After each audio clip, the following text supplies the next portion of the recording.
My son Ronnie wrote that text while I was sitting at the bank, holding a pen, seconds away from signing over my entire life savings. The same savings I had scraped together for 40 years. Every vacation I skipped, every dollar I saved, every sacrifice I made, it was all for that house that they secretly planned to lock me out of. I stared at the message on my phone.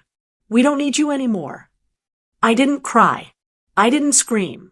I just took a deep breath. And for the first time in 8 months, I saw my son clearly. I felt something inside me click, like a heavy door slamming shut. It's funny how quickly a mother's love can turn into ice when she realizes she is nothing more than a checkbook. And as I looked at that pen in my hand, I knew exactly what I had to do. Where are you watching from today? Drop your location in the comments below and hit that like and subscribe button. Now, let me tell you how it happened. My son thinks he is smart. He thinks that because I am 68 and wear bifocals, I don't know how to use technology. He thinks that because I am his mother, my love is blind and my wallet is bottomless. But he forgot one thing. I raised him. I know when he is lying. And today, sitting in this cold bank office, I didn't just catch him in a lie. I caught him erasing me from his life. I am sitting in a leather chair that is too low for my bad hip, staring at a piece of paper on the mahogany desk. It is a wire transfer authorization form. The numbers are typed in bold black ink. $120,000. That number isn't just money to me. That is 40 years of packed lunches. That is 40 years of skipping vacations so we could put extra into the savings account. That is the life insurance check from when my husband, George, passed away last year. George worked himself into the ground for that money. He wanted me to be safe. He wanted me to be secure.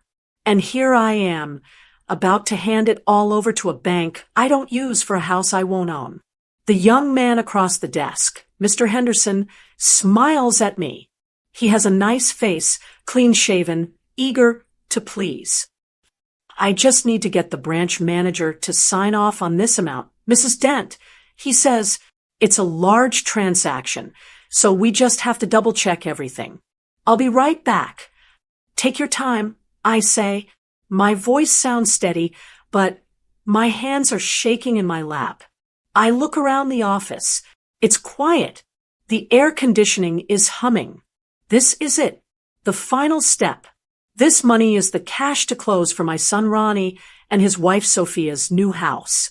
Their forever home, they call it. A big colonial with 4 bedrooms in a fancy neighborhood. Ronnie had come to me 6 months ago with tears in his eyes. Mom, we found it. It's perfect. It has a mother-in-law suite on the first floor. You won't have to do stairs anymore. You can live with us.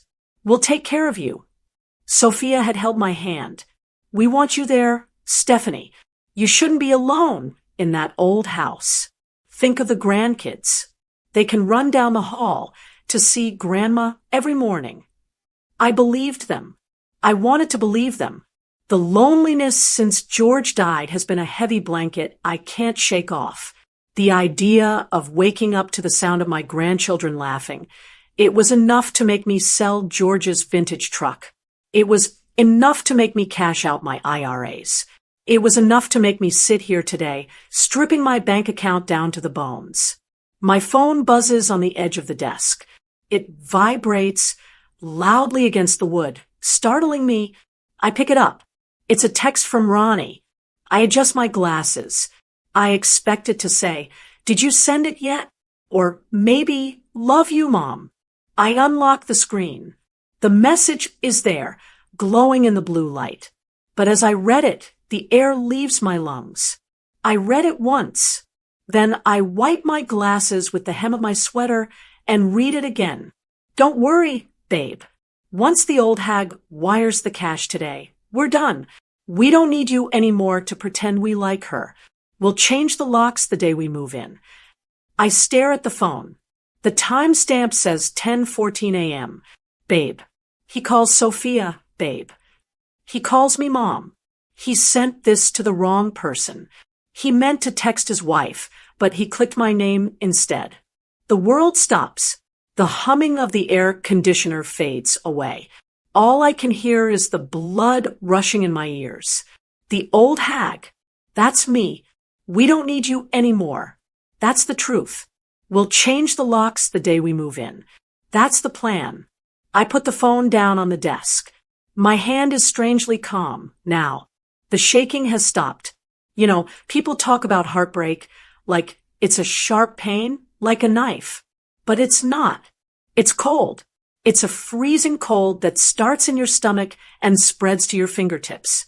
All those Sunday dinners where Sophia compliantly ate my pot roast, fake. All those times Ronnie hugged me and said I was the best mom in the world, a lie. The mother-in-law suite, it wasn't for me. It was probably for a rental income or maybe a game room. They never intended for me to live there. They just needed my money to buy the house. I look at the wire transfer form again. $120,000. If I sign this paper, I am homeless.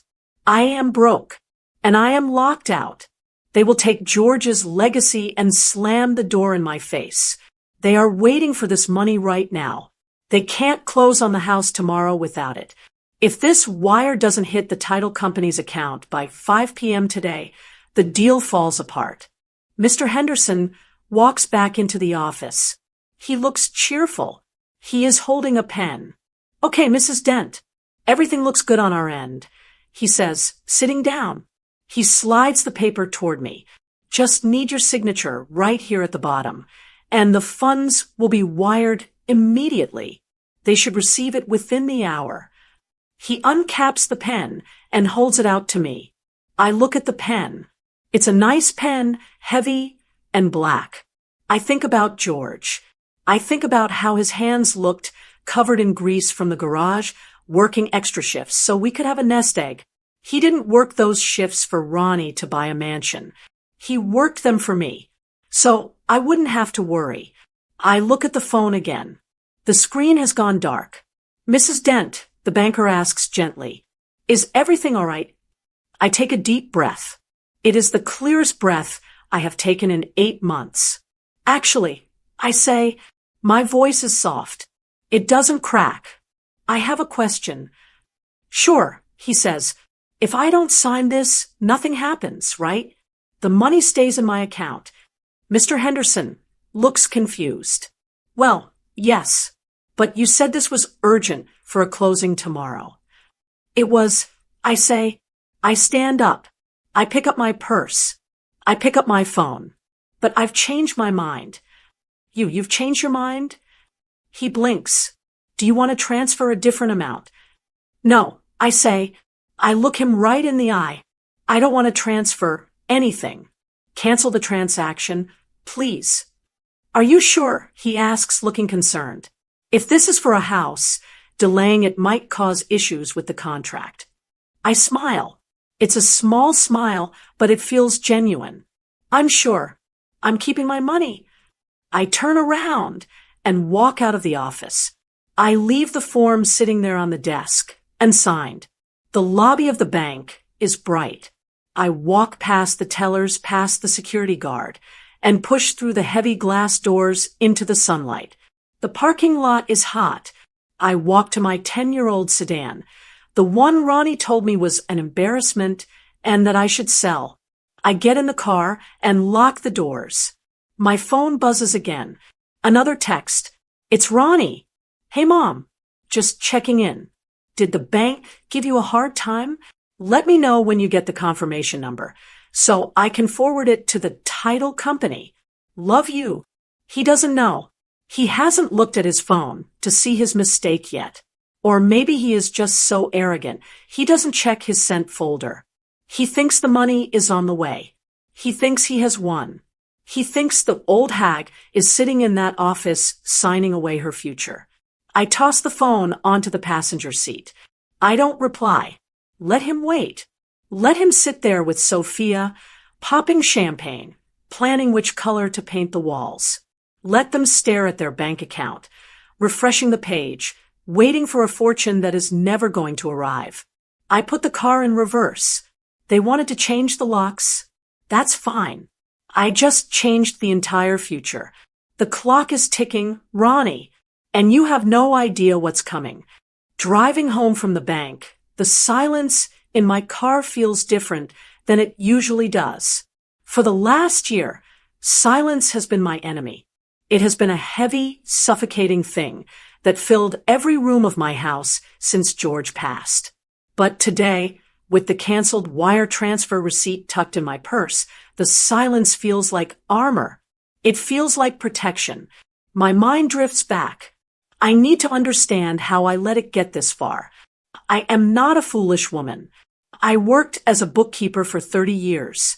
I know how to balance a ledger. I know the value of $1. So how did I let my son and his wife trick me into emptying my life savings? It didn't happen overnight. It was a slow drip. It started 8 months ago, right around the first anniversary of George's funeral. That was the hardest month. The grief comes in waves, and that month I was drowning. The house felt too big. The yard was too much work. I would sit in George's old recliner in the evenings, staring at the TV, just waiting for the phone to ring. Waiting for anyone to remember I was still here. That is when Ronnie and Sophia started coming around. Before that, I'd be lucky to see them on holidays. They were always too busy with work or too tired from the week. But suddenly, they were there every Sunday. Sophia would bring over a lasagna. Ronnie would offer to mow the lawn. They filled the empty space in the living room with chatter. They made me feel needed again. They made me feel like a mother again, not just a widow. I didn't see the hook. I only saw the bait. One Sunday, after dinner, Sophia pulled out her tablet. She sat next to me on the sofa, smelling like expensive perfume, and rested her head on my shoulder. "Mom," she said, scrolling through pictures of houses. "Ronnie and I have been thinking. We worry about you in this big old place all alone. It's not safe." She showed me a listing. It was a beautiful house. Brick front, big windows, a manicured lawn. "Look at this," she said, tapping the screen. "It has a finished basement suite. It has its own bathroom, a little kitchenette, and a walkout patio. It's a mother-in-law suite, Mom." Ronnie chimed in from the other chair. "It would be perfect. We'd be upstairs, you'd be downstairs. You'd have your privacy, but we'd be right there if you needed anything. We could have coffee together every morning." I looked at the pictures. I imagined it. No more lonely nights. No more worrying if I slipped in the shower that no one would find me for days. I imagined waking up and hearing life in the house. "It's expensive," I had said, looking at the price. "We can handle the mortgage," Ronnie said quickly. "We just need a little help getting qualified. The bank is being tough on us." That was the first pull of the thread. A week later, Ronnie came over with his head in his hands. He looked so stressed. He told me the bank wouldn't approve their pre-approval letter because their credit card utilization was too high. They had $12,000 in credit card debt from their wedding and a vacation they took to Mexico. "If we don't pay this off, Mom, we lose the interest rate lock," he said. "We'll lose the house. We'll lose the suite for you." I wrote the check. I told myself it was an investment in my future. I was buying my way out of loneliness, but it didn't stop there. 2 months later, it was the earnest money. Then it was the inspection fees. Then it was unexpected closing costs. Every time they came over, there was a new crisis. And every crisis had a price tag attached to it. I started digging deeper into my reserves. I stopped buying the good cuts of meat at the grocery store. I canceled my cable subscription. I told myself it was temporary. Once we were all in the big house together, expenses would be lower. The worst moment, the moment that should have woken me up, was the car. George had a 1967 Mustang. He bought it the year we got married. He spent every Saturday in the garage polishing that chrome. He loved that car more than anything, except maybe me.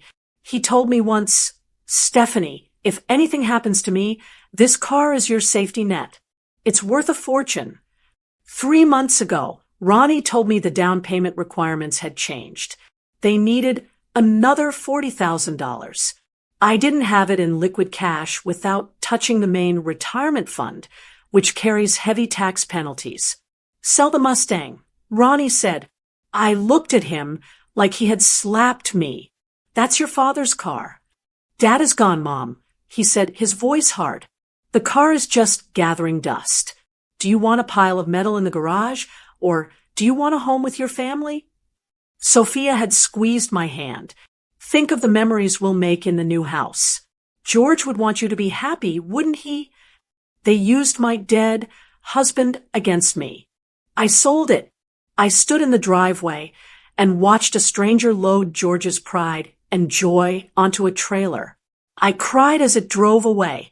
Ronnie didn't cry. He just checked his watch and asked when the check would clear. I gave them that money, and it still wasn't enough. Then came my health. I have been needing a dental implant for a year. My molar cracked, and it hurts to chew on the left side. The dentist told me it would cost $4,000. I had the appointment scheduled for last month. I canceled it. Ronnie called me the day before the appointment. They needed money for new appliances for the new house because the sellers were taking the old ones. "We can't move in without a fridge, Mom," he whined. So I ate soup. I chewed on the right side. I lived with the throbbing pain in my jaw because I thought I was helping my son build a life for us. I skipped my heart checkup too. The copay and the tests were expensive. I told myself I'd go next year, once we were settled. I sacrificed my body. I sacrificed my history. I sacrificed my comfort. And for what?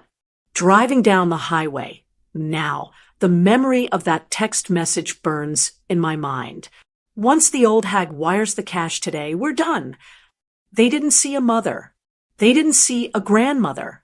They saw a piggy bank. They saw a resource to be mined until it was empty, and then discarded. I remember Sophia looking at my old furniture last week. "We won't be bringing this into the new house, Mom," she said, wrinkling her nose. "It's too dated. We'll get you some nice IKEA stuff for the basement." I thought she was being stylish. Now, I know she just didn't want my trash in her mansion. She probably planned to dump it all in a skip the moment I signed the check. I gripped the steering wheel tighter. My knuckles are white. I gave up George's car for them. I ignored my own pain for them. I sat in this car alone, driving to the bank, ready to give them the last thing I had in the world. Well, the bank is closed now. The wire is canceled. I am pulling into my driveway. My house looks small. The paint is peeling a little on the porch. The grass is getting long because Ronnie hasn't mowed it in weeks. He's been too busy preparing for the move. But as I look at it, I don't see a lonely old house anymore. I see a fortress. I see the place where I am safe. I park the car. I look at my phone. No new texts. They are still celebrating. They are probably picking out curtains. I walk up the steps to my front door. I put my key in the lock. It turns smoothly. We'll change the locks the day we move in. No, you won't, because you're never getting in. I am sitting at my kitchen table with a cup of tea that has gone cold. My phone is silent on the placemat in front of me. I know I should feel anxious. I know I should feel terrified that I just blew up a $500,000 real estate deal.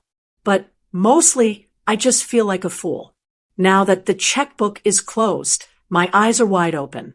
I am replaying the last 8 months in my head, looking for the signs I missed. The truth is, I didn't miss them. I ignored them. I swept them under the rug because I wanted so badly to be part of the family. I think about Sophia. My daughter-in-law is a beautiful woman. She has perfect hair, perfect teeth, and a smile that turns on like a light switch when she wants something. But the moment she gets it, the light goes off. I remember a Tuesday afternoon last month. I had gone over to their apartment to watch the grandkids, Leo and Mia, so Sophia could go to a yoga class. I was happy to do it. I love those kids more than breath itself. When Sophia came home, she walked in the door and didn't even say hello. She just looked at the living room floor, where the kids had scattered some Legos. God, it's a mess in here, she sighed, dropping her yoga mat. She didn't look at me. She looked through me. We were having fun, I said, starting to pick up the blocks. I was just about to tidy up. Leave it, she snapped. Then she put on that fake, sweet voice. You're too slow, Mom. I'll just do it myself. You should probably head home before it gets dark. You know how your eyes are. It wasn't an insult, exactly, but it felt like one. It was a reminder that I was old, that I was incompetent, that I was a burden who couldn't even pick up plastic blocks fast enough. I left feeling small. I left feeling like I had messed up, even though I had just given her 3 hours of free babysitting. That was Sophia's talent. She could make me feel grateful for the privilege of being treated like hired help. Then there was the furniture. 2 weeks ago, they came over to measure my space in the new house. The basement suite. I was excited. I walked them around my living room, pointing out the pieces I wanted to bring. My china cabinet, which George bought me for our 25th anniversary. The oak dining table where Ronnie ate his birthday cakes growing up. Sophia stood there with a tape measure, looking at my things like they were contaminated. Oh, Stephanie, she said, wrinkling her nose. This stuff is huge. And heavy. It's solid oak, I said proudly. They don't make them like this anymore. Yeah, well, the basement has a modern aesthetic, she said. She exchanged a look with Ronnie. I saw it. It was a quick roll of the eyes, a microscopic shake of the head.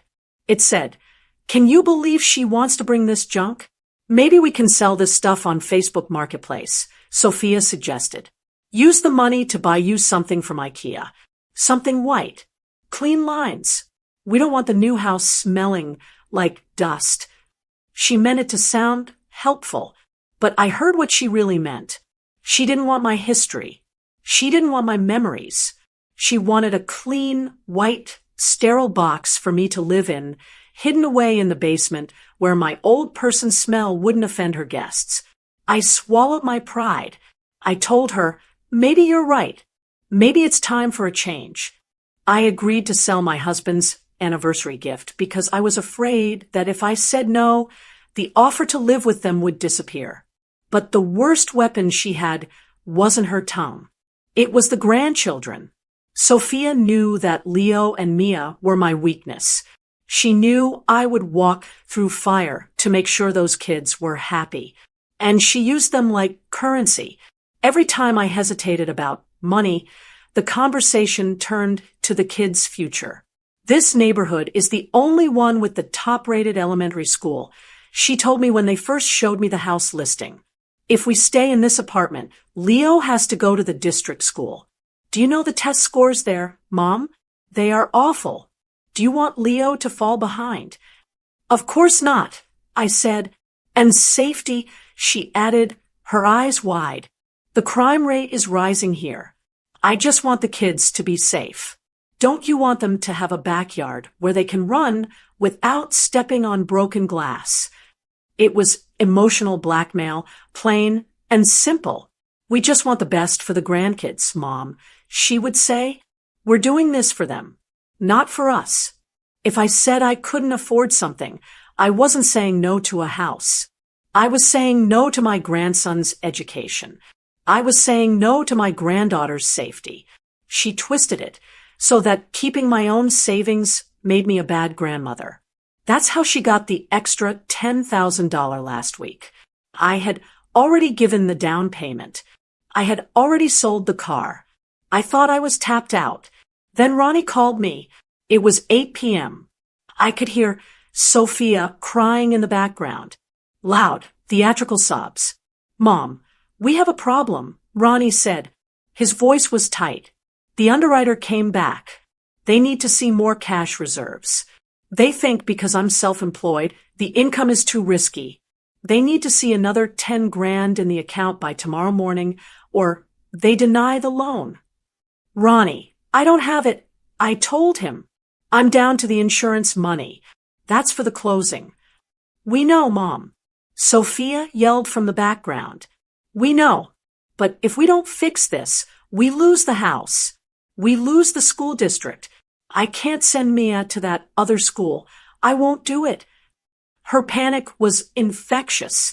My heart started racing. I imagined my little granddaughter sitting in a classroom, scared, falling behind. It's just reserves, Mom, Ronnie said, lowering his voice. We don't spend it. It just has to sit in the account to show the bank we have a buffer. Once we close, we can give it back. You promise? I asked. I swear on my life, he said. It's just for show. Buying family unity, Mom. That's all we are doing. I went to the bank the next morning. I moved $10,000 from my rainy day fund, money I was saving for a new roof for my house, and wired it to them. I never saw a receipt. I never saw a bank statement proving the underwriter asked for it. For all I know, they used it to pay for movers, or new furniture, or a vacation. I bought their unity. I paid for their peace of mind. And how did they repay me? With a text message calling me an old hag. I look at the empty chair across the table. I can almost see Sophia sitting there, sipping my coffee, telling me how much she loves me while calculating how much more she can squeeze out of me before I die. She thought I was a senile old woman who would do anything to be included. She thought she could insult my furniture, dismiss my help, and threaten my access to my grandchildren, and I would just keep writing checks. She underestimated me. She forgot that before I was a grandmother, I was a mother. And before I was a mother, I was a woman who navigated life without a safety net. I survived heartbreaks before she was even born. I pick up my teacup and walk to the sink. I pour the cold tea down the drain. You wanted a reserve fund, Sophia? You wanted to secure your future? Well, I hope you saved that $10,000 because you're going to need it for a deposit on a rental apartment when this deal crashes and burns. The red flags aren't warnings anymore. They are the fire that is going to burn your plans to the ground. It is 4 o'clock in the afternoon. The house is quiet. Usually at this time of day, I would be frantic. I would be packing boxes. I would be wrapping my dishes in newspaper, worrying if I had enough tape, worrying if the movers would show up on time, worrying if I had packed the kettle in the right box so I could make tea the moment we arrived at the new house. But today, there are no boxes. My china is sitting safely in the cabinet. My clothes are hanging in the closet. The only thing I am holding is a ham sandwich. I take a bite, chewing slowly. It tastes better than any meal I have had in months. It tastes like freedom. My phone is sitting on the counter. I have been waiting for it to ring. I know the timeline. I worked in bookkeeping. I know that wire transfers have cutoff times. I know that right about now, the title company is checking their escrow account for the third time, wondering where the money is. And right on cue, the phone buzzes. It's Ronnie. I wipe a crumb from my lip and clear my throat. I don't answer on the first ring. I let it ring 3 times. I want him to sweat.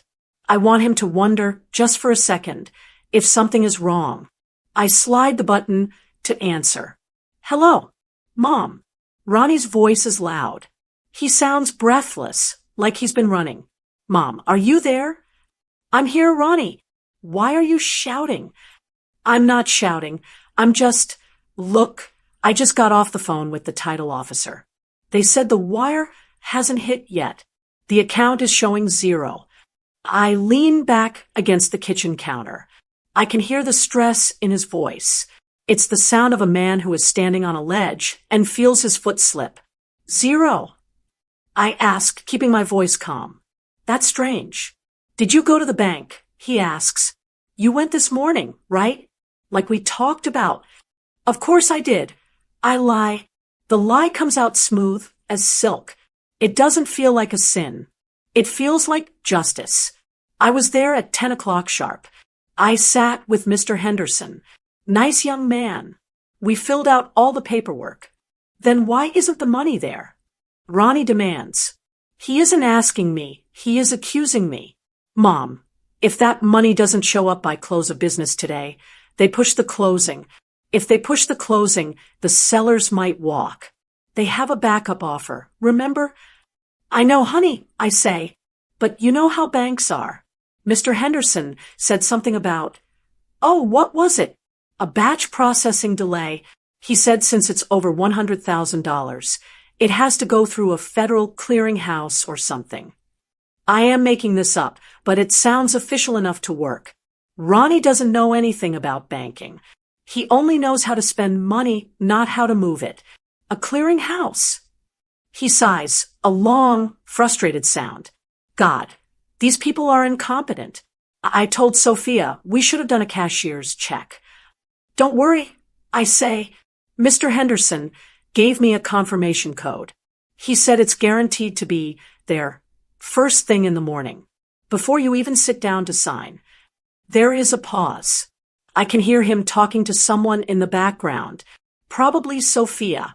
He is repeating what I said. Batch processing, clearing house, first thing in the morning. He comes back on the line. Okay, that makes sense. As long as it's there by 9 a.m. Our appointment is at 10 o'clock. It will be there, I say. You just get a good night's sleep. Tomorrow is a big day. Yeah, he says. His voice softens just a fraction. Thanks, Mom.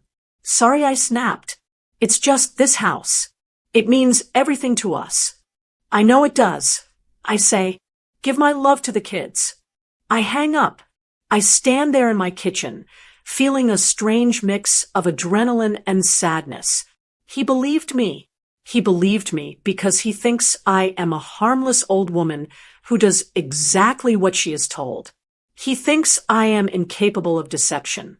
He doesn't realize that a mother protects her young, but she also protects her nest. And he just tried to kick me out of mine. I finish my sandwich and wash my plate. I decide to make myself a fresh pot of tea. As the water boils, I sit down in my recliner and open my iPad. I usually check Facebook in the evenings to see pictures of my friends' grandchildren or look up recipes. Today, I go straight to Sophia's profile. She has posted 20 minutes ago. It is a picture of a bottle of Dom Perignon champagne sitting on a packing box. In the background, I can see their apartment is in chaos, boxes everywhere, bare walls. They are fully packed. They are ready to go. The caption reads, so incredibly blessed. Tomorrow we close on our forever home. It's been a long road, but hard work really pays off. Can't wait to raise my babies in a mansion. Hashtag new beginnings, hashtag hard work, hashtag dream home. I stare at the words. Hard work. Whose hard work, Sophia? Was it hard work when you sat on my sofa and criticized my furniture? Was it hard work when you manipulated me into selling George's Mustang?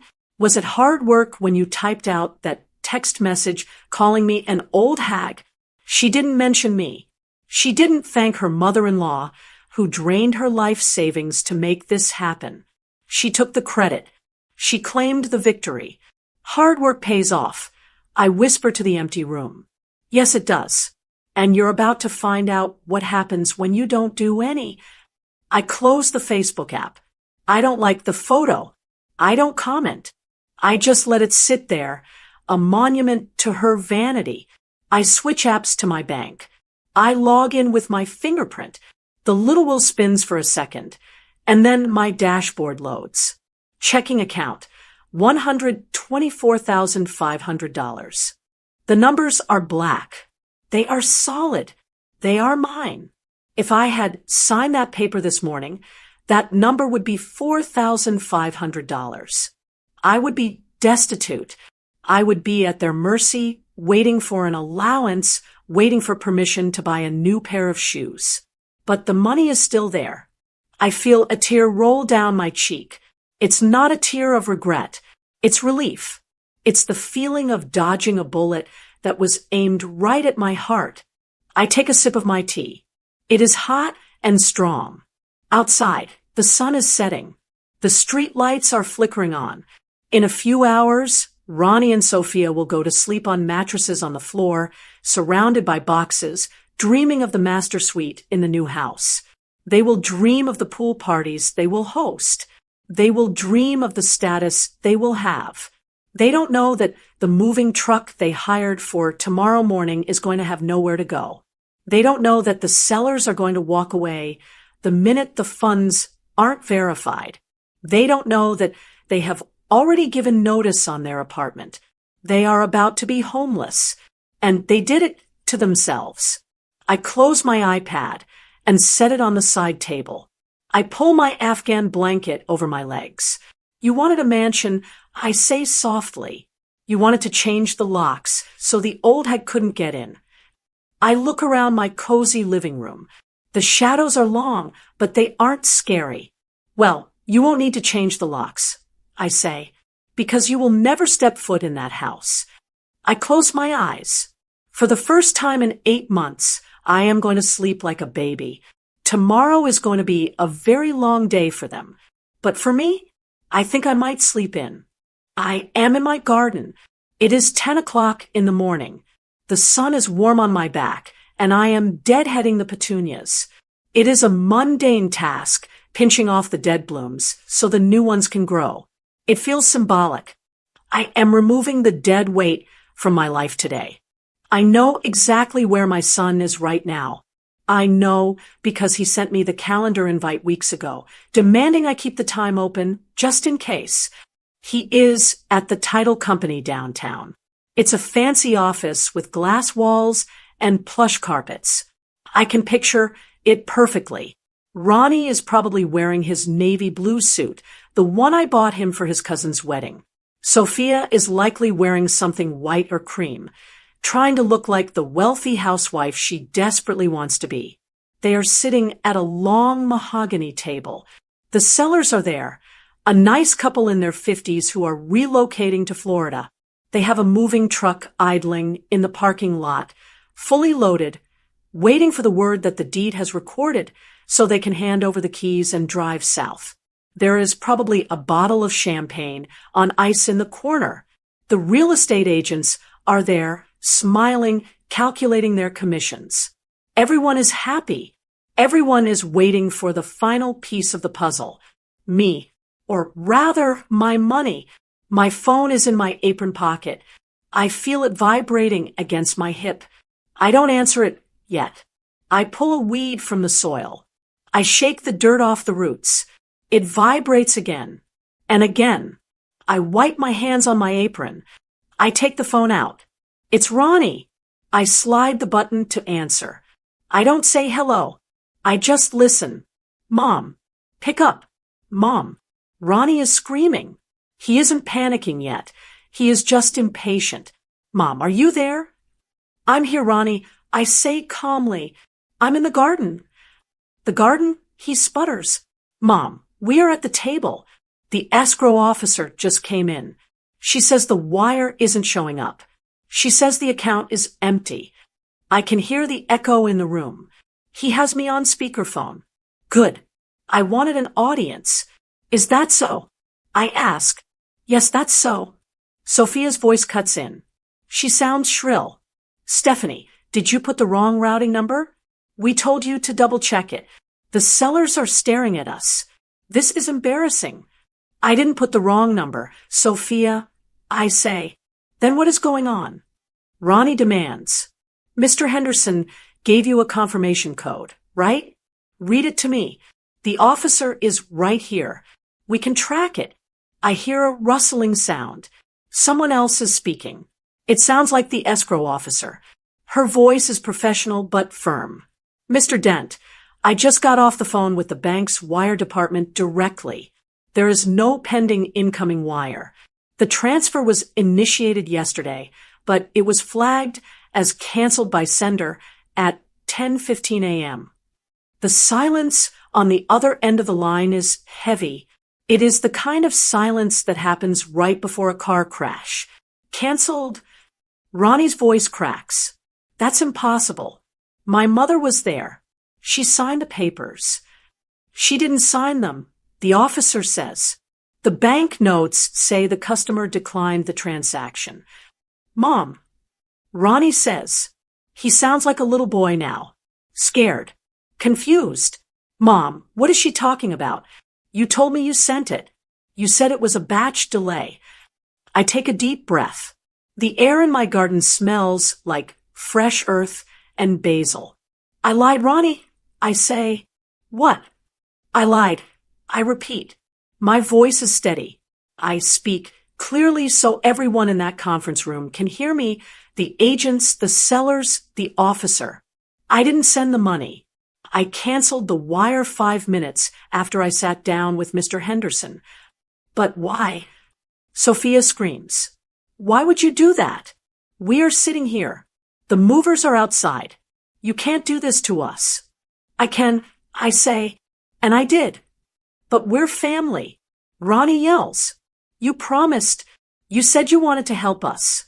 You said you wanted to be with the grandkids. I did want that, Ronnie. I say, I wanted that more than anything. I sold your father's car for that. I emptied my savings for that. Then fix it, he begs. Just wire it now. We can wait. We can pay a rush fee. Just tell them it was a mistake. It wasn't a mistake. I say, the only mistake was the text message you sent me yesterday morning. Text message. Ronnie stammers. What text message? The one you meant for your wife. I say, the one where you called me an old hack. The one where you said, once she wires the cash, we're done. The one where you planned to change the locks the day you moved in. The silence on the other end is absolute. It is deafening. I continue. I read it, Ronnie. I read every word. You didn't want a mother. You wanted a checkbook. And you definitely didn't want me living in that basement. Mom, no, that was a joke. Ronnie stammers, but his voice is shaking. He knows he is caught. I didn't mean it like that. You misunderstood. I understood perfectly. I say, you said you didn't need me anymore. You said you were done pretending to like me. So, I decided to give you exactly what you wanted. I am stepping out of your life. And I am taking my money with me. You can't do this. Sophia shrieks. She sounds unhinged. We have already given notice on our apartment. We have nowhere to go. You are making us homeless. You are adults. I say cold as ice. Figure it out. I hear a chair scrape back on the other end. A deep male voice. The seller speaks up. He sounds furious. This deal is dead. We aren't waiting around for family drama. I have another buyer interested. We're done here. No, wait. Ronnie pleads. Please, give us 24 hours. We can find another lender. We can. You don't have the funds. The seller snaps. And frankly, son, after hearing that, I wouldn't sell you a bicycle, let alone my house. Come on, honey, let's go. Mom. Ronnie yells into the phone. Mom, stop them. Tell them you'll send it. Please. I'll lose everything. You already lost it, Ronnie. I say, you lost it the moment you press send. I look down at the petunias. They look beautiful in the sunlight. Goodbye, Ronnie. I say, Mom. I hang up the phone. I stand there for a moment, holding the device in my hand. My heart is beating a little fast, but not from fear. From power. For months, I felt helpless. I felt like I was being dragged along by a current I couldn't control. But now, I am standing on dry land. I imagine the scene in that office right now. The sellers walking out. The real estate agent looking at Ronnie with disgust, because nobody likes a man who scams his own mother. Sophia probably crying, not because she is sorry, but because her dream of being a rich housewife just evaporated. And Ronnie, staring at his phone, realizing that the old hag just outsmarted him. I put the phone back in my pocket. I pick up my gardening shears. There are still a few weeds left in the flower bed. I intend to pull them all out, root and stem. My garden is going to be beautiful this year. And for the first time in a long time, it's going to be mine. All mine. I put the phone in my pocket and walked back into the kitchen. My hands were steady, but my heart was thumping a slow, heavy rhythm against my ribs. It wasn't fear. It was the adrenaline of finally standing up for myself. I looked at the clock on the microwave. It was 10:15 a.m. It takes exactly 20 minutes to drive from the downtown title company to my house if the traffic is light. I knew I had 20 minutes of peace left before the storm arrived. I didn't spend it pacing. I didn't spend it crying. I spent it securing my fortress. I walked to the front door and turned the deadbolt. I checked the back door. I made sure the windows were latched. I felt like a captain preparing a ship for a hurricane. I was locking them out, but I was also locking my new life in.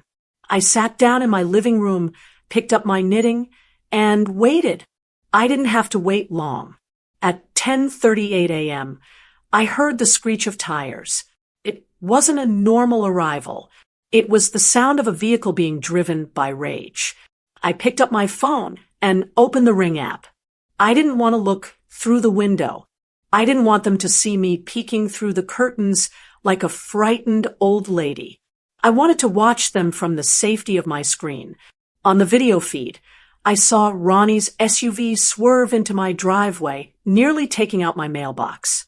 The doors flew open before the car even fully stopped. I watched my son step out. He looked like a man who had been punched in the stomach. His tie was loosened, his hair was a mess, and his face was pale. But it was Sophia who caught my attention. The perfect wife, the woman who always spoke in that sugary sweet voice, was gone. In her place was a woman possessed. She slammed the passenger door so hard I heard it through the walls of my house. She didn't wait to get to the porch. She started screaming right there in the driveway. "You idiot!" she shrieked, pointing a manicured finger at Ronnie's face. "You absolute, incompetent idiot! How could you be so stupid?" "Sophia, please," Ronnie pleaded, trying to grab her arm. "Keep your voice down. The neighbors." "I don't care about the neighbors," she yelled, slapping his hand away. "I care about the $10,000. Ronnie, we just lost the earnest money. That deposit is gone. You understand? That was our credit card money." I watched on the screen, feeling a cold sense of satisfaction. So, the deposit was non-refundable. I knew the contract terms usually said that if the buyer defaulted, the seller kept the deposit. They had just paid $10,000 for the privilege of insulting me. "We can fix this," Ronnie stammered. "I just need to talk to her. She's my mother. She'll listen. She hates you." Sophia screamed. "She hates us. And it's your fault. If you had just checked the contact name. God, I can't believe I married someone so useless." There it was. The crack in the foundation. For months, they had presented this image of a perfect, united team. They held hands. They finished each other's sentences. They smiled for the Facebook photos. But the moment the money stopped flowing, the love stopped flowing too. Their marriage wasn't built on partnership. It was built on transactions. And now that the transaction had failed, Sophia looked at my son with pure disgust. They marched up the walkway. Bam, bam, bam. The pounding on my front door shook the picture frames on the wall. "Mom," Ronnie yelled. "Mom, open the door. We know you're in there. Your car is in the driveway." "Stephanie," Sophia shouted. She didn't call me Mom anymore. Open this door right now. You owe us an explanation. I sat perfectly still in my armchair. I tapped the microphone button on the Ring app on my phone. I don't owe you anything, I said into the phone. My voice came out of the little speaker on the doorbell outside. It was crisp and clear. They both jumped. They looked around, confused, before realizing I was speaking through the camera. Ronnie leaned his face close to the lens. On my screen, his face was distorted, his eyes wide and desperate. Mom, please, he begged. You have to let us in. We can explain. The text, it was a joke. It was just a stupid joke between me and Sophia. We didn't mean it. Stop lying, Ronnie, I said calmly. I watched you in the driveway just now. I heard Sophia call you useless.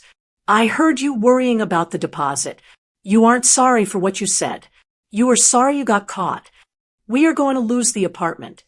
Sophia yelled, pushing Ronnie aside to shout at the camera. We gave notice. We have to be out by the 1st of the month. Where are we supposed to go? Are you really going to let your grandchildren live on the street?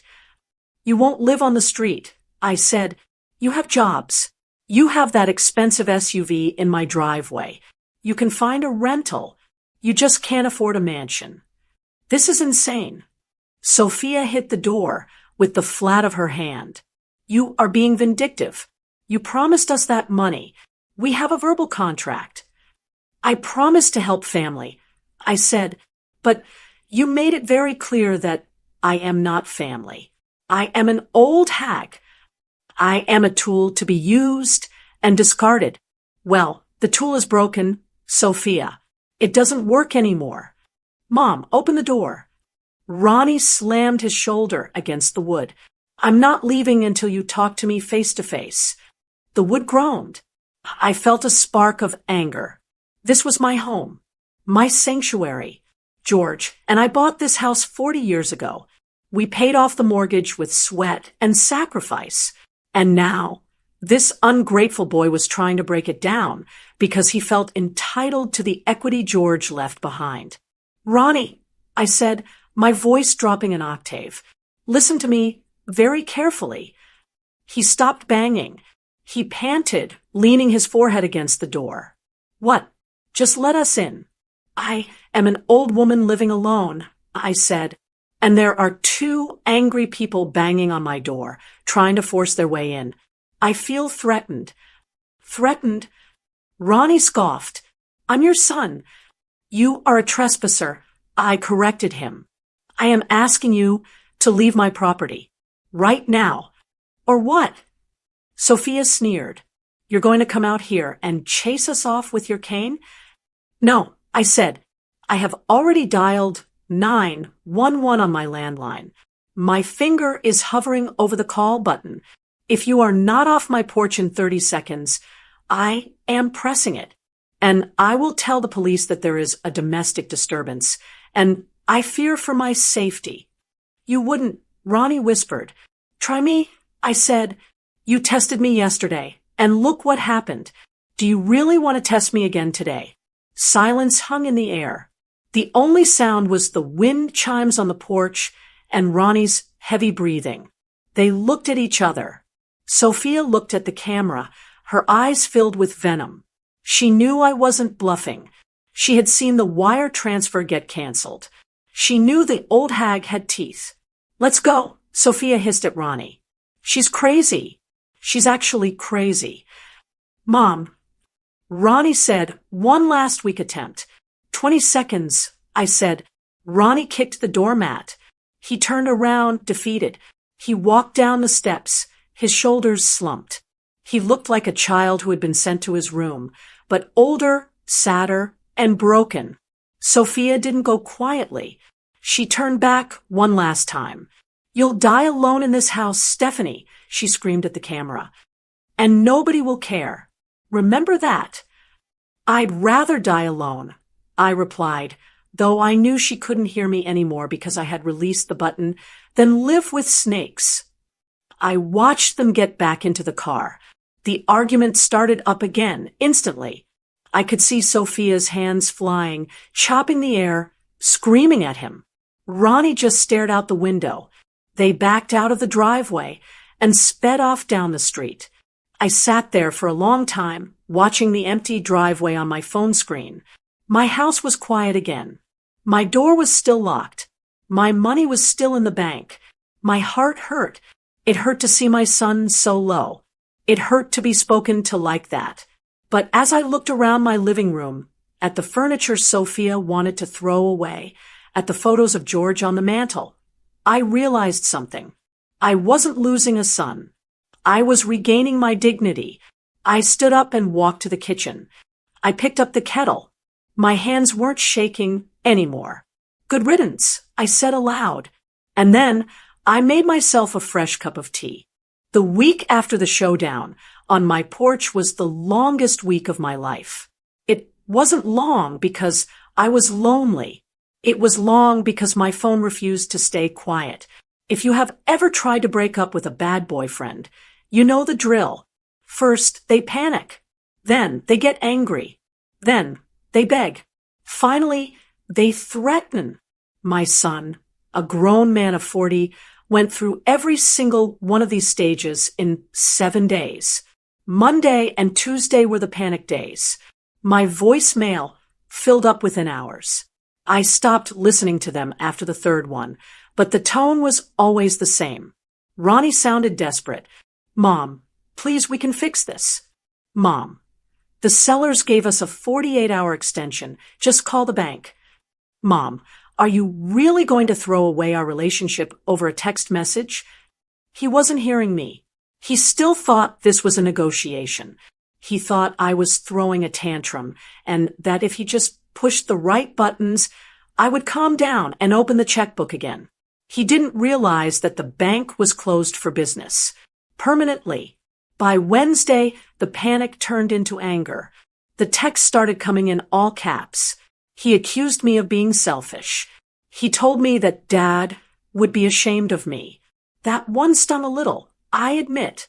George was a soft-hearted man. He probably would have forgiven them. But George isn't here to see his son call his wife an old hag. If he were, I think he would have been the one changing the locks. I didn't reply to a single message. I learned a long time ago that you cannot reason with unreasonable people. Any response, even a no, just gives them fuel to keep the fire burning. So I starved the fire. I let their anger burn itself out in the void of my silence. Thursday was the day they played their ace card. I was sitting in my sunroom, reading a book, when my phone chimed with a notification from Sophia. I hadn't heard from her since she screamed at my Ring camera. I knew she was the architect behind all of this, so I braced myself before looking at the screen. It wasn't a text. It was a picture. It was a photo of my grandson, Leo, and my granddaughter, Mia. They were sitting on the floor of their apartment, looking sad, holding a cardboard sign that said, "We miss you, Grandma." My heart cracked. I touched the screen, tracing their little faces. I missed them so much it physically hurt my chest. I hadn't seen them in 2 weeks. I missed the way Leo smelled like peanut butter. I missed the way Mia would ask me to braid her hair. Then the text message followed. "You are confusing them, Stephanie. They keep asking why we can't go to the big house.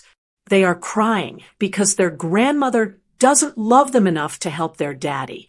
You ruined our lives. And until you fix this, you will never see your grandchildren again. Don't bother coming to Leo's soccer game on Saturday. You aren't welcome." I stared at the phone. My hands started to shake. This was it. The nuclear option.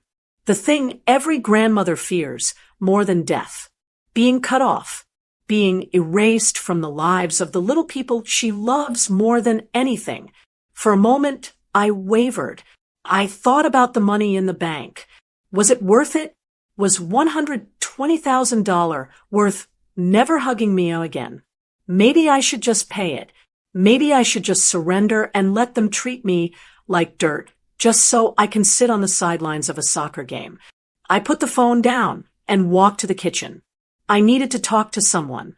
I couldn't keep this inside. I called Barbara. Barbara has been my best friend since high school. She is a tough woman, a retired nurse who has seen everything. She came over 20 minutes later with a coffee cake and a look of determination.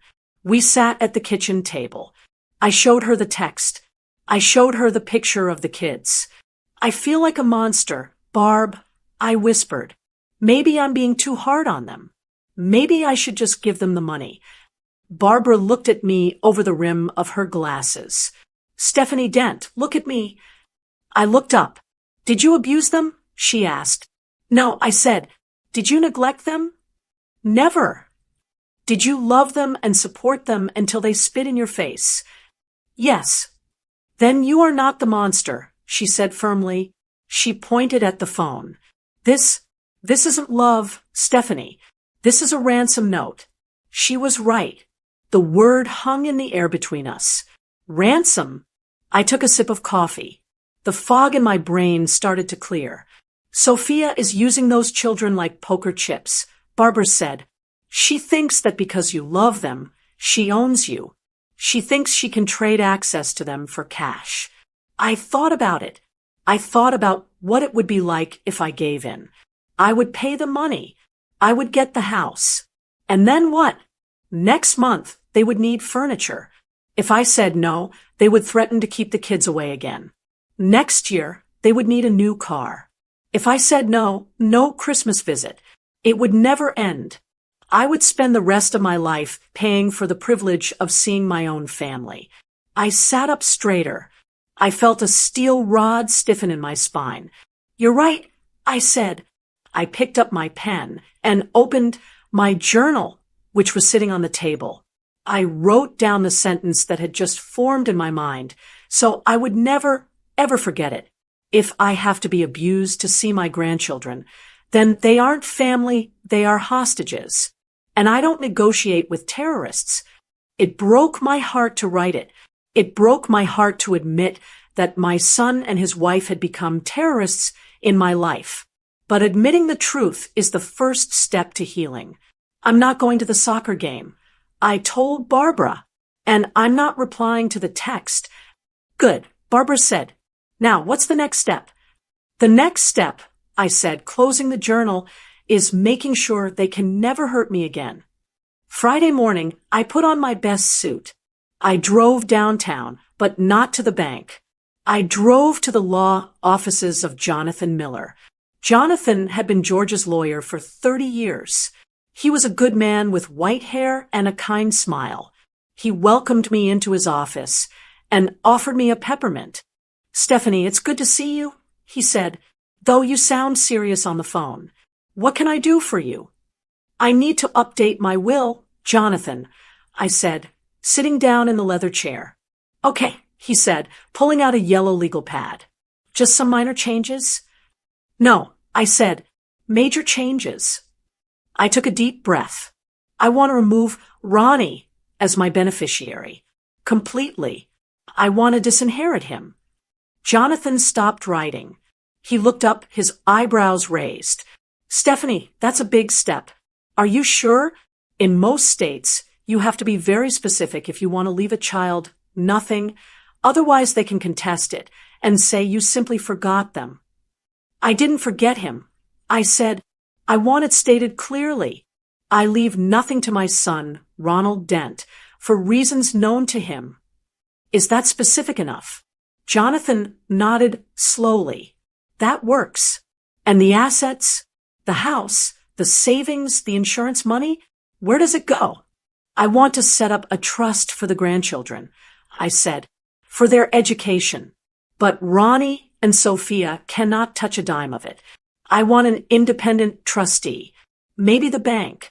If the kids need college money when they are 18, they get it, but not a penny goes to their parents.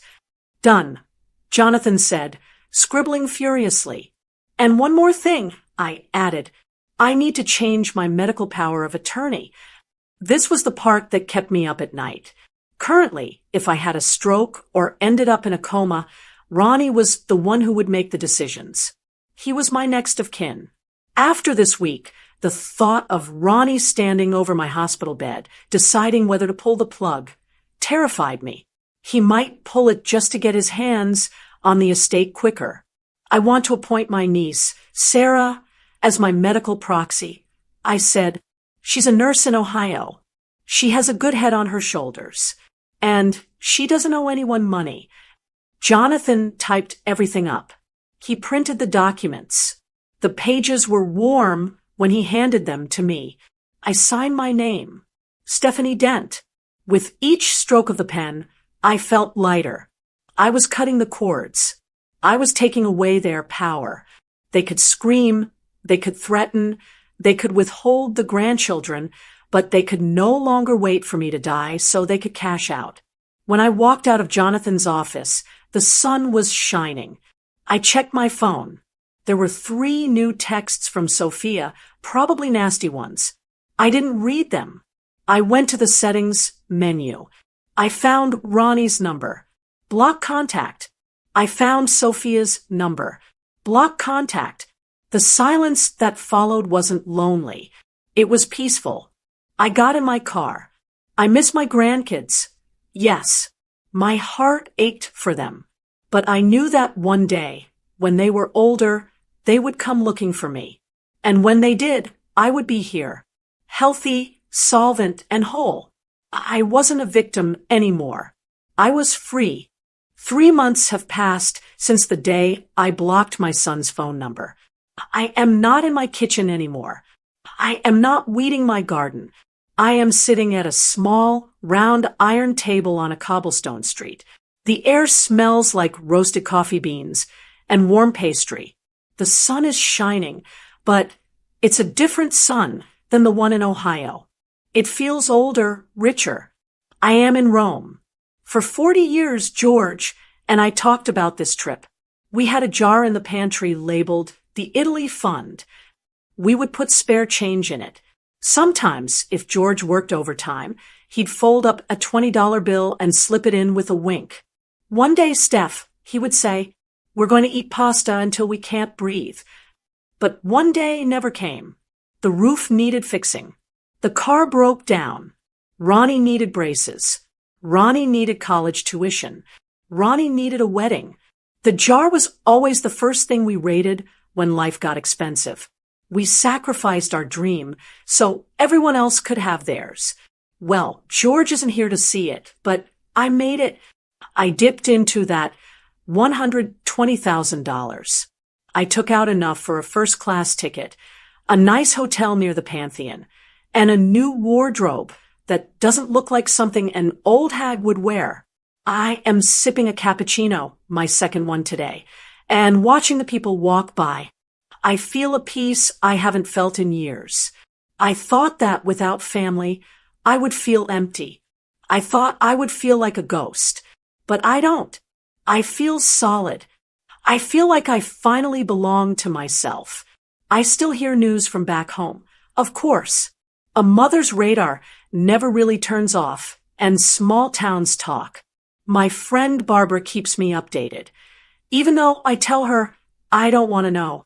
Apparently, the fallout was just as bad as I predicted. Ronnie and Sophia didn't just lose the house. They lost their momentum. They had already given notice on their luxury apartment because they were so sure the closing was a done deal. When the sale collapsed, the landlord had already leased their unit to someone else. They had to be out by the first of the month. They scrambled. They tried to find a place quickly, but without my money to pad their bank accounts, their credit scores dragged them down. They couldn't afford the lifestyle they were trying to project. They ended up in a small 2-bedroom apartment on the south side of town, near the highway. It's noisy there. The appliances are old. There is no granite countertop and certainly no mother-in-law suite. The stress broke them. Barbara told me that Sophia went to stay with her sister for 2 weeks. She told people she needed space. I know what that means. It means she blamed Ronnie for failing to secure the bag. It means their marriage, which was glued together by greed, started to fall apart as soon as the money dried up. They are back together now. I hear misery loves company. They are living in that cramped apartment, probably arguing over bills, probably blaming me for everything. Let them blame me. I used to think that was my job, to absorb their problems, to fix their mistakes, to be the cushion that softened their falls. I thought that was what a good mother did. But sitting here in the eternal city, watching a group of pigeons fight over a crumb of bread, I realized the truth. I wasn't helping them. I was crippling them. As long as I was their safety net, they never had to learn how to fly. Now, they have to stand on their own 2 feet. It will be hard for them. They will struggle. But that is their journey, not mine. I finish my coffee. I have a tour of the Vatican booked for this afternoon. Tomorrow, I am taking a train to Florence. I am going to see the statue of David. I am going to drink wine in a vineyard. I touch the locket around my neck. It has a picture of George inside. We made it, honey, I whisper. I look at the empty chair across from me. I don't see Ronnie there. I don't see Sophia. I don't see the judgment, the demands, or the manipulation. I see open space. I see room for new friends, new experiences, and a new chapter. I pick up my purse, a nice Italian leather one I bought yesterday.